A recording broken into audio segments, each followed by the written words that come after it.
Today I'm going to be interviewing Dani the horse girl, and we're going to be talking about her horse Doc and how much he changed from when she bought him to a few weeks later to a year later after that. So today I want to talk to you a little bit about buying, selling horses, that sort of thing. Something that is really common that I hear about is somebody purchases a horse, and when they get it home and it adjusts for a little bit, it's a completely different animal. So basically, I have Dani from Dani the Horse Girl here with me. Hi.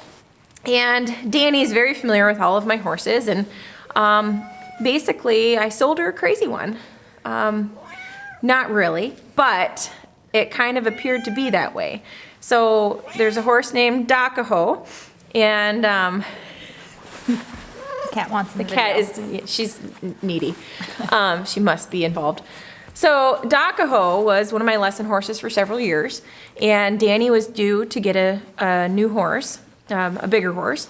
So she really took a liking to Docaho, and it was a perfect match. So they took him home. And do you guys want to tell me a little bit about how he acted when you got him home? Sure. So we brought Doc home, and we had him quarantined for, the standard about 2 weeks. Mm-hmm. During that 2 weeks, he was fine. He was the normal Docaho. Dani could ride him. She could do whatever with him, and things were great. So then when it came time to put Doc in with the herd and out on pasture eating grass and being with a bunch of horses he didn't know and having about probably 10 to 15 acres to run in, he totally changed. So we put him out the first day, and he was, we just left him alone. Then on the second day, I went out to catch Doc for Dani, and he turned and looked at me, pinned his ears, and kicked out at me and took off across the field. And I was like, today's not the day. So not exactly what you want to put your kid on. And you're what? How old were you when you got him? Like 10? 8. Oh, you've had him that long? Yeah. It's been a few years. Apparently. I know it's been a few. Yeah. It was like 8. 8 or 9, yeah. So left him alone. I was like, okay, well, let's leave him alone for a week. It takes some time for some horses to adjust. And then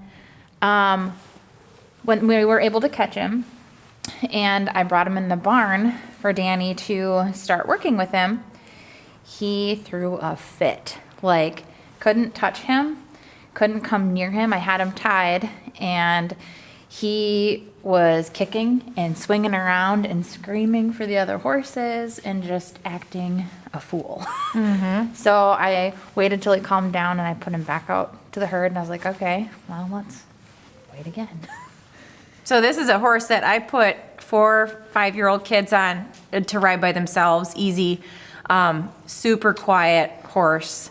And I got a call from, you sent me a message or something saying, if I didn't know you, I would think that this horse was drugged. Yeah. And the scary part about that is, for one, it does happen a lot, but for two, there's a lot of situations where maybe a horse starts acting completely different, and they do think it's drugged when really it wasn't, and the horse just needs time to adjust. But go ahead, and then what happened after that? So then we just gave him a few more days after bringing him in the barn that one day, and then I just finally got the saddle on him and brought him out to our arena to ride him. And at this point I realized, well, Dani's not getting on him. So I got on him, and he would sling his head and he'd kick out, and he just did not want anything to do with me. He was just calling for the herd, and totally not the same Docaho that we all know and love today. Right. And when he was here, he was kind of low on the totem pole out in the pecking order with the pasture. Kind of just hung out with the mares and was real quiet, easygoing. He's the one that got picked on a little bit, that sort of thing. And he kind of turned around and was like King Tut at your house. Yeah, he was second. Yeah, on the totem pole. all of a sudden. So that's a big life change for a horse. So But yeah, I just, you know, I talked in a video a couple weeks ago, sort of explaining the same things, but I wanted to bring in a real life situation. And since so many people out there know Dani and Doc, I thought it'd be really good to explain their situation and how things just were not going as planned to start with. So, but they knew that he needed time to adjust. Everything was different. And they also had me to call, say, hey, you know, this is what's happening, and just being able to work through it. I think you even hauled him over for some lessons. And when we hauled him here, he was fine. Yeah, totally. Same old. Yeah. But it just took time. So my advice is understand that the horse needs time to adjust. You just rocked their world and turned it upside down completely. So give them time, give yourself time to get used to them in a new environment. Work with your trainer. And in this case, it was nice because, you know, I had the horse for so many years. The horse was actually born at their house. That's a whole like long story. The horse was born at their house, and then they sold him. And then I ended up buying him several years later. I had him for several years for my riding program, and then they ended up with him back. So it made full circle, so it was super cool. But so it's not like they didn't know the horse. But anyway, it's just so important to understand all that and to be very aware of what's happening and to just keep working through it. People give up really, really soon on horses. And when really it takes time.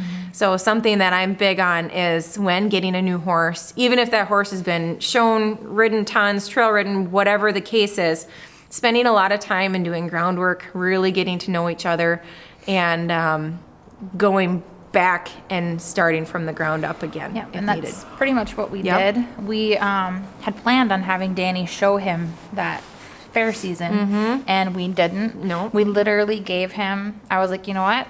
Let's just let him be. Let's just let him be a horse. So we just put him out in pasture and left him for a month just to get used to life, get used to all that grass and all Yeah. that freedom and room to run. And A lot of people wouldn't have wanted to wait. right. And I've seen that before where they're like, well, we really want to go to the show. And then they take the horse to a show, and then the horse is still kind of out of sorts, and maybe it throws a buck out or something, kid falls off, gets hurt, now the kid's afraid. Now you're working with confidence issues too, where it's already scary. You know, she was probably already thinking, I mean, I don't want to talk for you, but you're probably like, I don't want to get on him if he's acting like that, you know? So, but yeah, so they made a good choice by not going to the shows and giving it time for them to adjust and get used to each other. And then the next season, it was awesome. Yep, you and know? even by that fall, Yeah. we had done just what you said, you know, Dani would still do groundwork with him and take him out and work with him a little bit, but then we'd just leave him alone, and by that fall, we were trail riding, and she was riding him, and it was no big deal.